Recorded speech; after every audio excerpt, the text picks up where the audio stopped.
अच्छा dear student, अब हम इसके न्यूमेरिकल सॉल्व करते हैं। पहला न्यूमेरिकल दिया हुआ है, आप देख सकते हैं, बुक से भी अपनी देख लीजिएगा। The x and y component of force vector F R 3 and 4 newton respectively. Find the magnitude and the direction of F. ये एग्जांपल भी दी हुई है, फिर दोबारा यहाँ से। अब इसको सॉल्व कैसे करेंगे, ये मैंने इसका तरीकाकार लिखा हुआ है।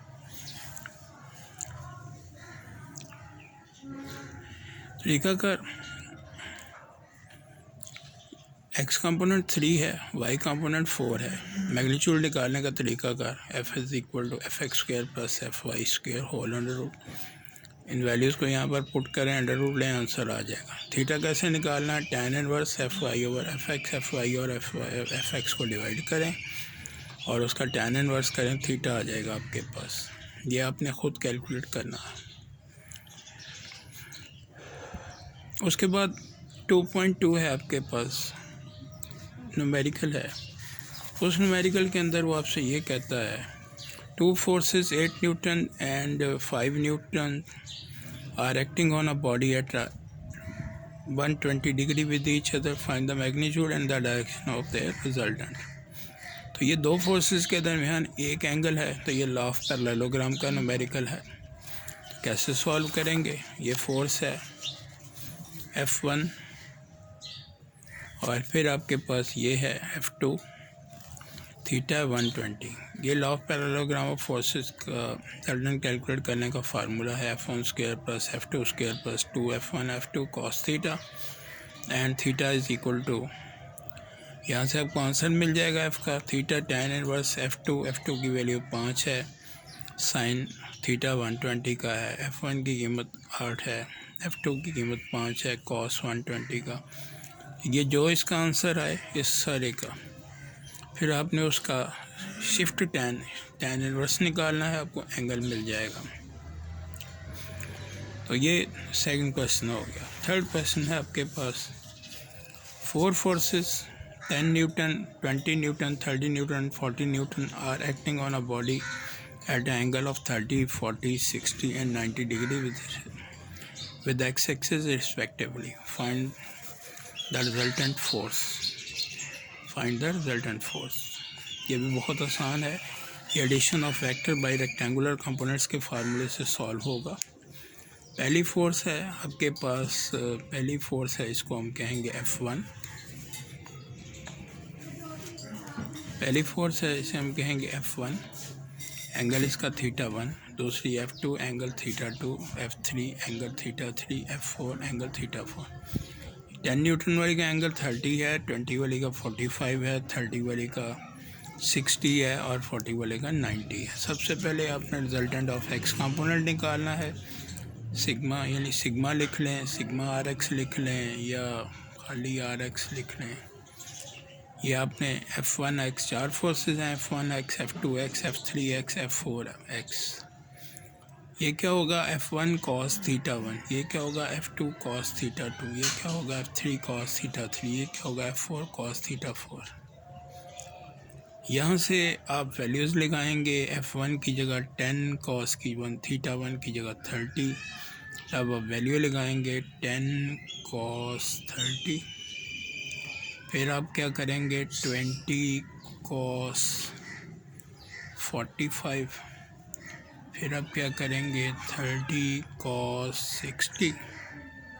फिर आप क्या करेंगे 40 cos 90। कैलकुलेटर की मदद से आप इसको सॉल्व करेंगे, आपको एक आंसर मिल जाएगा। आर एक्स की एक वैल्यू आ जाएगी, कैलकुलेट करेंगे आर एक्स की वैल्यू, यहाँ आप लिखेंगे। सेम आप प्रोसेस करते हुए resultant of y component F1y, F2y, F3y, F4y, F1 sin theta 1, F2 sin theta 2, F3 sin theta 3, F4 sin theta 4। और इसी तरह आपने जो ऊपर किया 10 sin 30 और प्लस 20 sin 45 और प्लस 30 sin 60 और प्लस 40 sin 90।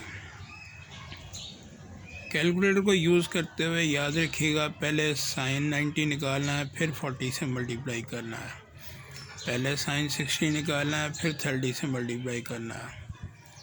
अगर आपने पहले 30 लिखा बाद में sin 60 तो बस कैलकुलेटर में गड़बड़ हो सकती है।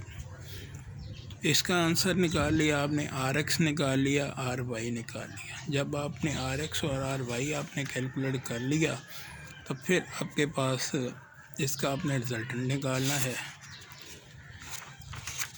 और रिज़ल्टेंट निकालने का फार्मूला आपके पास ये लिखा हुआ है, resultant RX square plus RY square whole under root, और इसी तरह ये थीटा निकालना है, tan inverse RY over RX।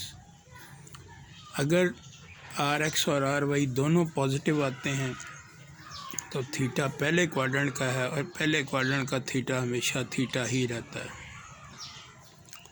Second quadrant का थीटा होगा तो वो आपके पास जो है वो 180 में से माइनस करके लिखा जाएगा। थर्ड क्वाड्रेंट का थीटा होगा तो वो 180 में प्लस करके लिखा जाएगा, और फोर्थ क्वाड्रेंट का थीटा होगा तो वो 360 में से माइनस करके लिखा जाएगा। पहचान ये है कि इसमें x और y दोनों पॉजिटिव होंगे। इसमें आपके पास x नेगेटिव होगा, y पॉजिटिव होगा। ये पहला यानी x है, दूसरा y है। तीसरे क्वाड्रेंट में दोनों ही नेगेटिव होंगे, और चौथे क्वाड्रेंट में आपका x पॉजिटिव होगा और y नेगेटिव होगा। इसके बाद क्वेश्चन नंबर 4 है, उसको भी डिस्कस कर लेते हैं। क्वेश्चन नंबर 4 अभी हमने जिप प्लेन का न्यूमेरिकल हल किया था, उसमें हमारे पास जो फोर्स दी हुई थी वो 50 किलो न्यूटन दी हुई थी। 50,000 आपके पास उसने दिया हुआ था। यहाँ पर 50 किलो न्यूटन थी, यहाँ पर 10,000 है। 10 किलो न्यूटन उसने आपको दे दिया। बेशक 10,000 लिखना है या 10 किलो न्यूटन से ही आप इसको सॉल्व कर लें। ये क्वेश्चन नंबर 4 है, और ये लिखा हुआ है अ सिंपल जिब crane is inclined at an angle. जिब इज़ इंक्लाइंड एट, यानी ये जिब रॉड जो है वो कितने पे है, वो 60 पर है to the horizontal, and the tie rod is inclined at an angle of 45 degree. फिर दोबारा आपको यहाँ से बता दूँ कि ये वाला जिब रॉड है, ये नीचे वाला, ऊपर वाला टाई रॉड है। तो बोल भी जाएं तो इसमें कोई फ़र्क नहीं पड़ता, क्योंकि आपको पता है कि एक रॉड जो है वो 45 से इंक्लाइन है और दूसरा 60 से इंक्लाइन है। तो ये जिब 60 और दूसरा टाई रॉड जो है 45, और load of 10 kilo Newton is suspended from the crane head. Find the, उसमें फिर आपको कहा कि उसने फोर्सेस आपने निकालनी है। यहाँ पर फिर गलती है, यहाँ पर ये पॉजिटिव है, कंप्रेसिव नहीं टेंसाइल आएगा, और ये नेगेटिव है तो यहाँ पर कंप्रेसिव आएगा। ठीक है, अब इसको आप सॉल्व कर लें। क्वेश्चन नंबर 4 को सॉल्व कर लें।